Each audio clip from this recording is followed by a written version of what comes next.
From the safety of their vessel, high above Terra, the Scifi crew watched in silence as asteroids struck the planet with unimaginable force. Once a cradle of life, teeming with colossal creatures, the planet was now a landscape of fire and ash.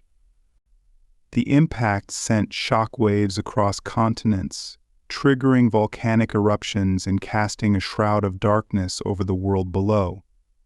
Elder Soren, the leader of the mission, stood at the observation window, his eyes fixed on the desolate world. The once vibrant greens and blues of Terra had been replaced by a sea of blackened earth and churning smoke. The dinosaurs, the Sireni's grand experiment, were gone. Their reign ended in an instant. "This is what we have wrought," Soren whispered, his voice heavy with sorrow. A death world beside him, the junior observer, Terran, stared at the devastation, their crest feathers drooping in sadness. "We hope to create life that would rise to greatness." "But we have only brought destruction," Soren nodded slowly, the weight of their actions pressing down on him. "We were so focused on the potential of our experiment that we failed to see the cost. Now this world, once full of promise, lies in ruins. We've condemned it to darkness." Terran's voice wavered. "Is there nothing that can be done? Have we erased all hope?" Soren placed a hand on Terran's shoulder, his gaze never leaving the scorched surface below. "What's done cannot be undone. Terra has been reset, and with it, everything that once lived here is lost. But perhaps in time, life will return. From the ashes of this death world, something new might one day rise." As they watched, a small movement caught Terran's eye. Amidst the ruins, a tiny mammal, no larger than a hand, emerged from the debris. It scurried through the wreckage, instinctively seeking shelter. Terran's heart leaped with hope. "Look, Elder Soren," Terran said, pointing. A survivor, Soren observed the small creature for a moment, his expression unchanged. "A mammal. It is resilient, but do not place too much hope in it. These creatures are simple, their brains too limited for true sentience. It is an anomaly, nothing more." Terran, though disappointed, remained quietly hopeful as the ship began to drift away from Terra, leaving the planet to its fate. Years passed since the reset, and Terra, once considered a failed experiment, was forgotten. However, in the quiet halls of a Scifi outpost deep in space, strange signals were detected. Moran, the lead researcher, narrowed his eyes as he adjusted the organic controls of the console. "This is unusual," he murmured. His colleague Lyra, a young and bright observer, leaned in closer, her vibrant orange crest feathers shifting with excitement. "What is it?" "Moran radio transmissions," Moran replied, his tone filled with intrigue. "They're coming from Terra." Lyra blinked in surprise. "Terra? That's the death world, isn't it? We reset it centuries ago. There shouldn't be anything intelligent there." "That's what we believed," Moran said, his gaze serious. "But these signals, they're structured, patterned. Someone or something is transmitting from the surface." Lyra's feathers flared with excitement. "Could it be? Has life evolved there again?" Moran nodded slowly, a profound realization dawning on him. "It seems that in the millennia since we last visited Terra, life has not only persisted but advanced far beyond what we expected. These signals indicate intelligence, advanced intelligence." The two researchers exchanged a glance filled with both wonder and caution. Terra, the world they had once written off as a failed experiment, was now broadcasting signals across the stars. The implications were staggering. "We must investigate further," Lyra said, her voice filled with determination. "If life on Terra has evolved to this extent, it could change everything we know about evolution." Moran agreed. "We'll inform the Council and organize a research mission. This could be the most significant discovery in our history." As they continued to analyze the transmissions, the sound of smooth jazz filled the room, a melodic rhythm, entirely foreign to the Scifi. Then, a voice followed, clear and articulate. Experience the comfort of the new Stridestar collection, where elegance meets durability. Your feet deserve the best. Stridestar walked the earth. Lyra blinked in confusion. Stridestar? What is that? And why would they need something for their feet? Moran replayed the transmission, deep in thought. It seems these beings have developed a culture around protection for their feet. But why would they need such a thing? Our feet are naturally tough. What could make theirs so vulnerable? They exchanged a glance, their minds racing with curiosity. What was unfolding on Terra? How had life evolved there? And what did this reveal about the nature of sentience?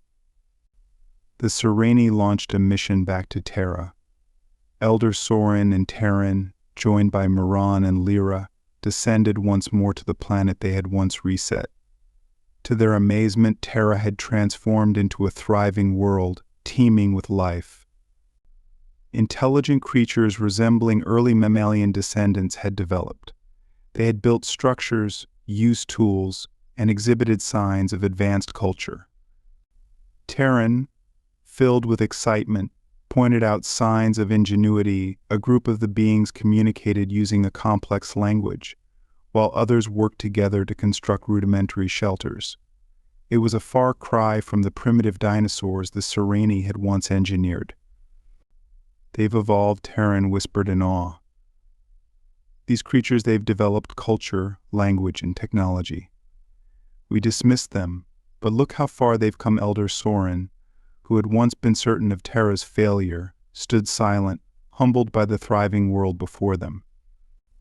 We were wrong, he finally admitted. Life on Terra has surpassed our expectations. Moran and Lyra watched in quiet amazement. The small mammal that had survived the asteroid impact had become the seed of a new era on Terra, one filled with possibilities the Sereni could never have imagined. As they prepared to leave, Elder Soren turned to Terran. Terra has proven that life's potential cannot always be predicted. It finds a way, even when we believe hope is lost. The ship ascended into the stars, leaving Terra behind once more. But this time the Sereni left not with regret, but with renewed hope, a sense that the mysteries of life and evolution were far greater than they had ever known.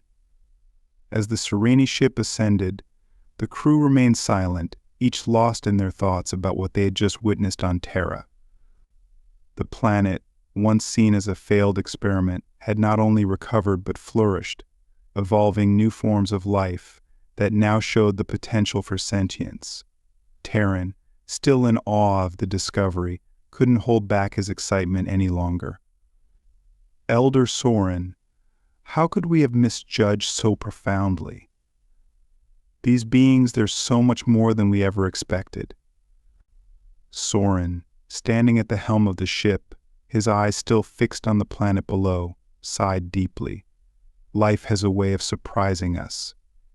In our pursuit of creating the perfect sentient being, we forgot that evolution follows its own path, and it is not always the path we envision. Moran, whose analytical mind had been racing ever since they picked up the signals, turned to Soren. Do we inform the High Council immediately? This changes everything. The protocols surrounding Terra were based on its status as a failed world. Soren shook his head slowly. No, not yet. The High Council will want to intervene, to manipulate, and to control. This life on Terra, these beings deserve to evolve on their own, just as we once intended for the dinosaurs. Terran, though eager to return and study the beings more closely, understood Soren's wisdom. You're right, Elder Soren. We shouldn't repeat the mistakes of the past. Lyra, who had been quiet until now, spoke up. But what if they reach out? What if they detect us? These beings are broadcasting signals into space. Eventually they might look up at the stars and wonder if they're alone. Moran nodded in agreement. The moment they become aware of our presence, everything will change. How we proceed will define not just their future, but our. Soren crossed his arms, his gaze distant, contemplating the enormity of the situation. Then we will watch, quietly. From a distance, we will give them the time and space they need to continue their journey. Only when they are ready, if they ever seek us, will we reveal ourselves decades past. The Sireni watched from afar, observing as the new inhabitants of Terra, whom they called the Ivran, continued to develop. What had once been simple shelters grew into villages, and soon cities began to dot the landscape. Tools became more sophisticated, languages evolved, and cultures flourished. One day, as the Sireni outpost quietly orbited Terra, Lyra, now a seasoned observer, noticed something that sent a ripple of excitement through the entire crew. The Evran had built something new, an immense structure, far larger than anything they had constructed before. "They're building an observatory," Lyra whispered in awe, her eyes fixed on the images coming through the organic displays. Moran, now an elder himself, stood beside her.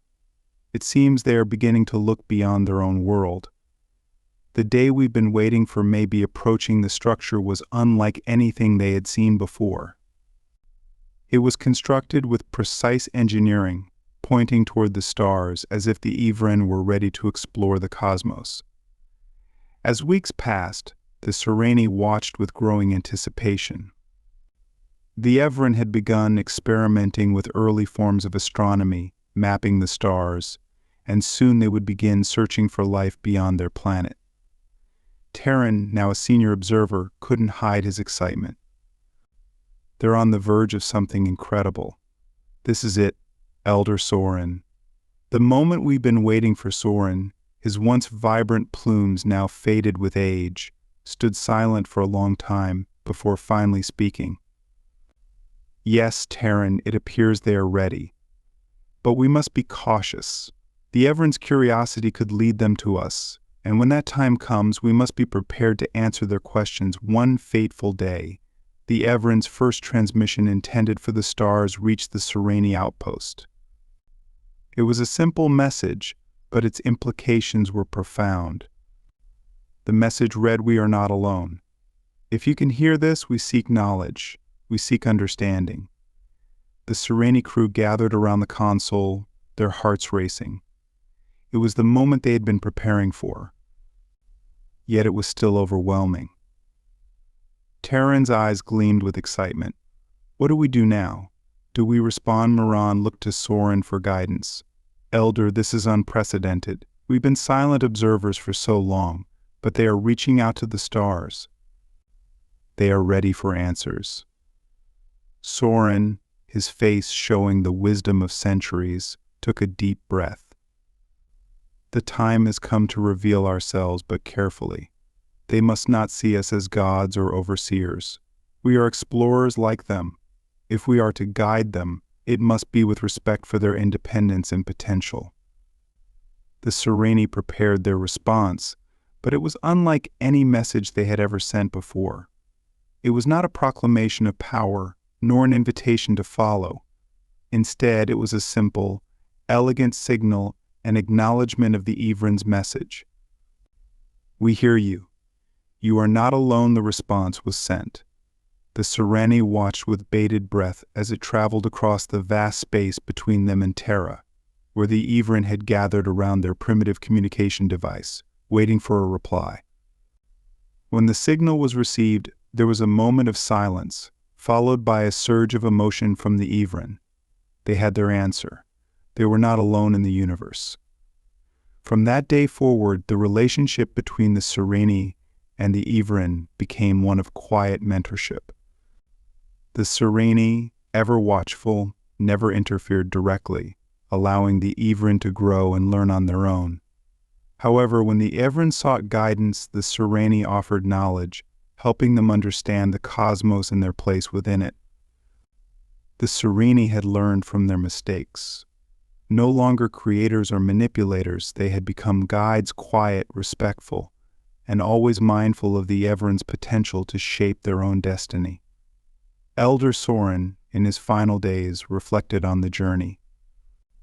"Life," he said to Terran, has a way of surprising even the wisest of us. We sought to create life in our own image, but the Ivran have shown us that true sentience arises not from control, but from the freedom to grow.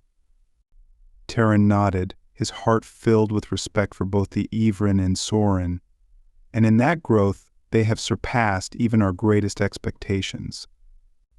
The Sereni vessel continued its silent orbit, a watchful presence in the stars, as the Ivran began to explore the universe on their own, their future filled with infinite possibilities. If you enjoyed this story and want to support us, please leave a like and subscribe to our channel. For every comment that says we will heart every single one of them. Thank you for your time.